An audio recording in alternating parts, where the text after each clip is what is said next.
Guys एक technical advice दूं। In future जब भी आप अपना लैपटॉप खरीदने जाएं तो बजाय एचडीडी लैपटॉप खरीदने के एसएसडी लैपटॉप खरीदेगा। हालांकि पैसा थोड़ा ज़्यादा लगेगा लेकिन उसके अपने अलग ही फायदे हैं।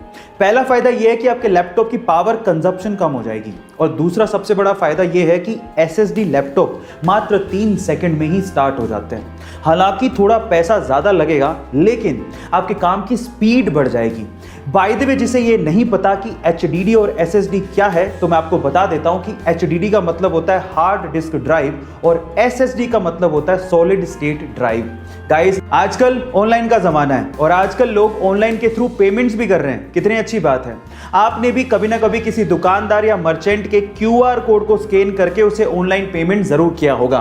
पर मेरा सवाल यह है कि क्यूआर कोड में क्यूआर का मतलब क्या होता है? क्या आप जानते हैं? चलिए मैं आपको बताता हूं। इसका मतलब इसके काम में ही छिपा है। मान लीजिए कि क्यूआर कोड होता ही नहीं तो आप पेमेंट कैसे करते हैं? आप उसका मोबाइल नंबर लेते या अकाउंट नंबर लेते, फिर उसे एंटर करते, वेरीफाई करते, फिर पेमेंट करते। आजकल सिंपल हो गया है। आप सीधे क्या करते हो? क्यूआर कोड को स्कैन करते हो और पेमेंट कर देते हो। इसका मतलब आप पेमेंट को क्विकली रिस्पॉन्ड कर रहे हो। इसका मतलब यही होता है क्यूआर यानी कि क्विक रिस्पॉन्स। गाइस ऐसे अमेजिंग फैक्ट वीडियोस के लिए YouTube पे हमारे चैनल को सब्सक्राइब। भारत और चीन की जनसंख्या लगभग बराबर है, लेकिन क्या आपको पता है कि इंडिया में चाइना के मुकाबले ज्यादा बेरोजगारी है? उसके पीछे का रीजन है यहाँ के लोगों की जॉब मेंटेलिटी। आज भी यहाँ के लोग अपने बच्चों को जॉब मेंटेलिटी का ही बनाते हैं, मतलब पढ़ो लिखो और जॉब के लिए ट्राई करो। लेकिन जब जॉब नहीं मिलती तो बेरोजगारी तो आनी है। लेकिन इसके विपरीत चाइना में बचपन से ही वहाँ के लोग अपने बच्चों को बिजनेस मेंटेलिटी का बनाते हैं। मैं आपकी जानकारी के लिए आपको बता दूं कि चाइना में जहां एक और हर 45 में से एक बंदा बिजनेस मेंटेलिटी का है यानी कि एंटरप्रेन्योर है, वहीं ये आंकड़ा इंडिया में 17,000 में से एक है। अब आप सोचिए कि जहां जॉब जनरेट ही नहीं होगी वहां पर जॉब लगेंगी कैसे? गाइज अब तो आप समझ गए होंगे कि यहां पर बेरोजगारी ज्यादा क्यों है। गाइज ऐसे अमेजिंग वीडियोस के लिए YouTube पे हमारे चैनल को सब्सक्राइब कर लीजिए। आईएएस के इंटरव्यू का एक और इंटरेस्टिंग सवाल सुनिए और सुनने के बाद आप लोग बताइएगा कि आपको इसका जवाब आता है कि नहीं। सवाल कुछ यूं है कि एक बार वकील के बेटे का एक्सीडेंट हो गया तो आसपास के लोगों ने वकील के बेटे को तुरंत अस्पताल पहुंचाया, लेकिन जैसे ही अस्पताल के ऑपरेशन थिएटर में डॉक्टर ने लड़के को देखा उसने तुरंत कहा कि ये तो मेरा बेटा है, पर ये तो वकील का बेटा था। अब सवाल यह है कि दोनों बातें एक साथ सच कैसे हो सकती हैं? इसी बात का जवाब आपको चैट सेक्शन में लिखना है। देखिए इस बात का जवाब आप कई तरीकों से दे सकते हो, लेकिन सबसे सिंपल तरीका क्या है पता है? वो सिंपल तरीका यह है कि वकील उसका बाप था लेकिन डॉक्टर उसकी मां थी।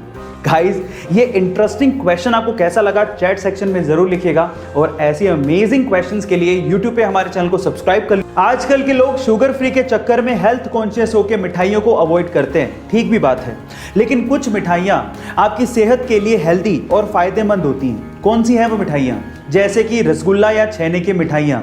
जी हाँ गाइस, रसगुल्ला या छेने की मिठाइयाँ आपकी आंखों की जलन को कम करती हैं, इनफैक्ट आपकी आंखों के पीलेपन को कम करती हैं और उन्हें सुरक्षित बनाए रखती हैं।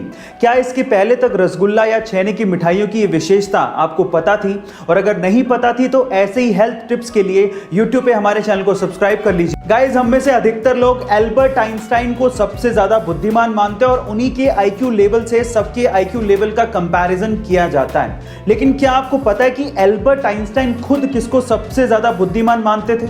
चलो मैं आपको बताता हूं। एक बार किसी रिपोर्टर ने एल्बर्ट आइंस्टाइन से पूछा कि सबसे ज्यादा बुद्धिमान व्यक्ति होना कैसा लगता है, क्या आप बताएंगे?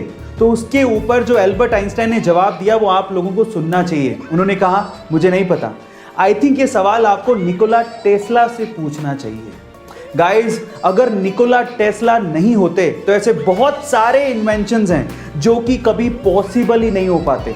इसीलिए साइंस कम्युनिटी उन्हें सबसे ज्यादा बुद्धिमान और जीनियस मानती है। गाइज आपका इसके बारे में क्या ख्याल है? चैट सेक्शन में जरूर लिखिएगा और ऐसे अमेजिंग वीडियोस के लिए YouTube पे हमारे चैनल को सब्सक्राइब कर लीजिए। हमारी अर्थ प्लेनेट के पास तो एक ही चांद यानी कि मून है, ये तो आपको पता है, लेकिन अगर मैं आपसे सवाल पूछूं कि ऐसा कौन सा प्लेनेट है जिसके पास सबसे ज्यादा चांद है यानी कि मून है, तो आप क्या कहेंगे?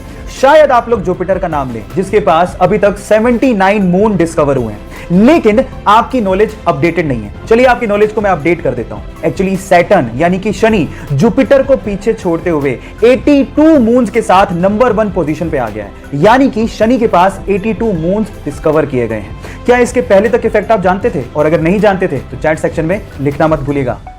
इलॉन मस्क और उनकी स्पेस कंपनी स्पेसएक्स एक बार फिर से सुर्खियों में है और उसके पीछे का रीजन है कि स्पेसएक्स, जो कि एक प्राइवेट स्पेस कंपनी है, उसने इंडिया की इसरो का रिकॉर्ड तोड़ दिया है। वो कैसे, मैं आपको बताता हूं। गाइस, आपकी जानकारी के लिए मैं आपको बता दूं कि 15 फरवरी 2017 को इसरो ने पीएसएलवी रॉकेट के थ्रू एक साथ 104 सैटेलाइट को लॉन्च किया था और इस तरह से उन्होंने रशिया का रिकॉर्ड तोड़ दिया था। और लगभग 4 साल बाद 24 जनवरी 2021 को स्पेसएक्स ने फैल्कन 9 रॉकेट के थ्रू टोटल 143 सैटेलाइट्स को लॉन्च करके इसरो का रिकॉर्ड तोड़ दिया। है ना ये अमेजिंग फैक्ट? गाइस, ऐसे अमेजिंग फैक्ट्स के लिए YouTube पे हमारे चैनल को सब्सक्राइब कर लीजिए। और अगर जब 1947 में हमारा देश आजाद हुआ था तब $1 1 रुपए के बराबर था, तो अचानक से ऐसा क्या हो गया कि आज $1 लगभग 73 रुपए के बराबर है। रुपया इतना गिर क्यों गया? तो चलिए आज इस वीडियो में मैं आपको बताता हूं। इसके लगभग 3 कारण हैं। पहला कारण, जब देश हमारा आजाद हुआ था तो बंटवारे के बाद देश को चलाने के लिए विदेशी कर्ज लिया गया था। ये पहली वजह थी। दूसरी वजह यह थी कि चीन और पाकिस्तान के साथ जब युद्ध हुआ तो हमें अपना सैन्य बजट बढ़ाना पड़ गया था और जिसकी वजह से हमें कर्ज लेना पड़ गया था। ये दूसरी वजह थी। और तीसरी वजह यह थी कि इंडिया एक्सपोर्ट से ज्यादा इंपोर्ट करता था, मतलब निर्यात से ज्यादा आयात करता था। तो इन तीनों वजह से हमारा विदेशी कर्ज बढ़ता चला गया और रुपए की कीमत घटती चली गई। गाइस, आपको ये नॉलेज कैसी लगी चैट सेक्शन में जरूर लिखिएगा और ऐसी अमेजिंग वीडियोस के लिए YouTube पे हमारे चैनल को सब्सक्राइब करें। स्कूल फीस की बढ़ोतरी को लेके इंडिया में हर साल कहीं ना कहीं बवाल तो मचता ही है। थोड़ी सी भी फीस बढ़ जाए तो हंगामा होना तय है। लेकिन अगर मैं आपसे सवाल पूछूं कि पूरी ही दुनिया का ट्यूशन फीस के हिसाब से सबसे महंगा स्कूल कौन सा है, तो आप लोग क्या कहेंगे? तो चलिए आज इस वीडियो में मैं आपको दुनिया के सबसे महंगे स्कूल के बारे में बताता हूं। वो स्कूल है स्विट्जरलैंड का ली रोजी, जहां की फीस है $1,13,000, यानी कि लगभग 84 लाख रुपया। लेकिन खास बात यह है कि वहां पर हर 5 बच्चों के लिए एक टीचर मौजूद है। आपको इस स्कूल की फीस सुन के कैसा लगा चैट सेक्शन में जरूर लिखेगा और ऐसी अमेजिंग वीडियोस के लिए YouTube पे हमारे चैनल को सब्सक्राइब कर लीजिएगा। एलॉन मस्क लगभग $195 बिलियन के साथ में दुनिया के सबसे अमीर लोगों की सूची में नंबर 1 पर हैं। स्पेसएक्स और टेस्ला जैसी कंपनियों के मालिक आज चाहें तो किसी भी 5 स्टार होटल में अपनी रात बिता सकते हैं, वो सो सकते हैं, लेकिन वो बहुत बार अपनी ही कंपनी के फैक्ट्रियों में ही सो जाते हैं। एक बार तो वो अपने यूरोप के अंडर कंस्ट्रक्शन फैक्ट्री के कॉन्फ्रेंस रूम में ही सो गए। और ऐसा वो किस लिए करते हैं जानते हैं? उसके पीछे 2 रीजन है। पहला, समय की बचत, और दूसरा, वो ऐसा सीईओ नहीं बनना चाहते जिन्हें बिल्कुल नहीं पता होता कि उनके एम्प्लॉइज किस एनवायरनमेंट में काम करते हैं। वो अपने एम्प्लॉइज के साथ रहना चाहते हैं और उन्हें गाइड करना चाहते हैं। है ना ये अमेजिंग फैक्ट? गाइस, ऐसे अमेजिंग फैक्ट्स के लिए YouTube पे हमारे चैनल को सब्सक्राइब कर लीजिए और अगर आप